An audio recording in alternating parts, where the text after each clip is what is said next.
नमस्कार, आप देख रहे हैं न्यूज 92 से उत्तर प्रदेश के जिला जालौन कालपी से खास खबर। भारतीय जनता पार्टी के वरिष्ठ नेता पूर्व कालपी नगर अध्यक्ष अशोक वाजपेयी के आवास पर भारतीय जनता पार्टी कानपुर बुंदेलखंड क्षेत्रीय अध्यक्ष श्री प्रकाश पाल, जनपद जालौन अध्यक्षा उर्विजा दीक्षित का भव्य स्वागत किया गया। स्वागत समारोह में पूर्व विधायक कालपी नरेंद्र सिंह जादौन व भाजपा युवा मोर्चा के पूर्व जिला अध्यक्ष लकी त्रिपाठी का भी सम्मान हुआ। नगर अध्यक्ष अमित पांडे, सभासद अतुल सिंह चौहान, पूर्व पालिका अध्यक्ष उपाध्यक्ष उषा शुक्ला, वरिष्ठ भाजपा नेत्री योग प्रशिक्षिका रजनीपाल, अमरदीप पांडे, शोभित तिवारी, वेद वाजपेयी, महामंत्री सत्येंद्र सिंह, लखन खटीक, अमित बघेल, अरविंद राठौर सहित तमाम भाजपाई उपस्थित रहे। पूर्व नगर अध्यक्ष अशोक वाजपेयी ने सभी अतिथियों को अंग वस्त्र स्मृति चिन्ह भेंट कर सम्मानित किया। स्वागत समारोह का सफल संचालन मनोज पांडे ने किया।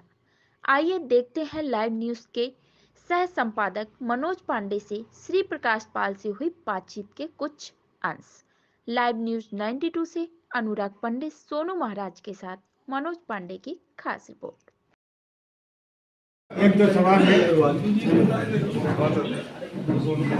सर। 3 राज्यों में भारी जीत के लिए भारतीय जनता पार्टी में आप किसको श्रेय देना चाहेंगे? आपकी योजनाओं को या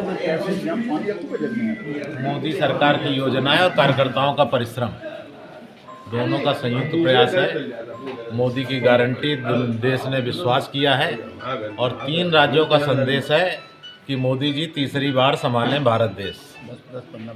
आगामी 2024 में होने जा रहे लोकसभा चुनाव में भारतीय जनता पार्टी के प्रमुख मुद्दे क्या हैं?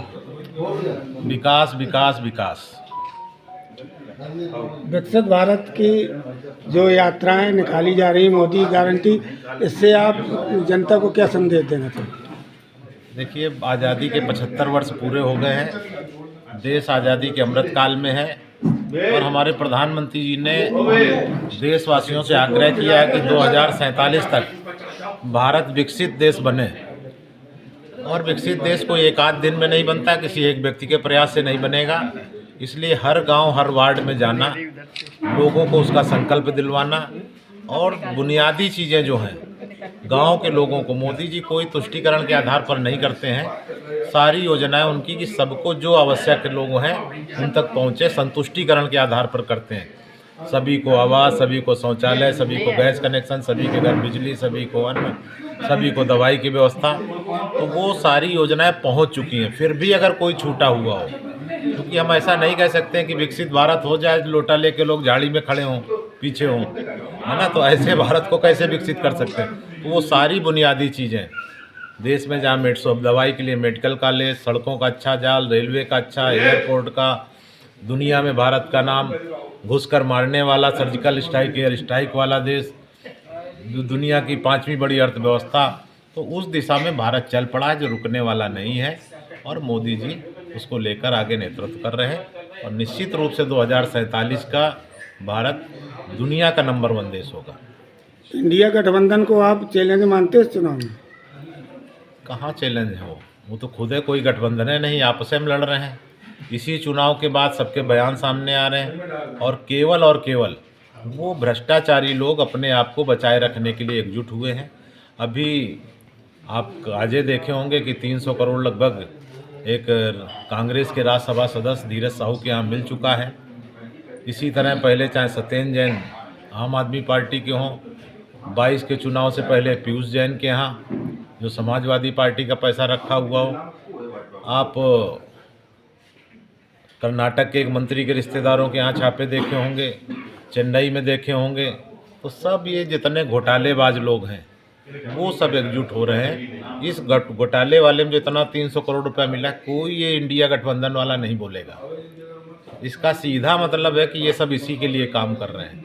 बल्कि उसको कुछ दिन बाद आप देखना कि उसके साथ अन्याय हुआ, वो पीड़ित है, ईडी, सीबीआई, मतलब जनता की गाड़ी कमाई लूटने वालों के साथ वो आएंगे और कोई इसके विरोध में बयान इस गठबंधन का नेता नहीं दे सकता है।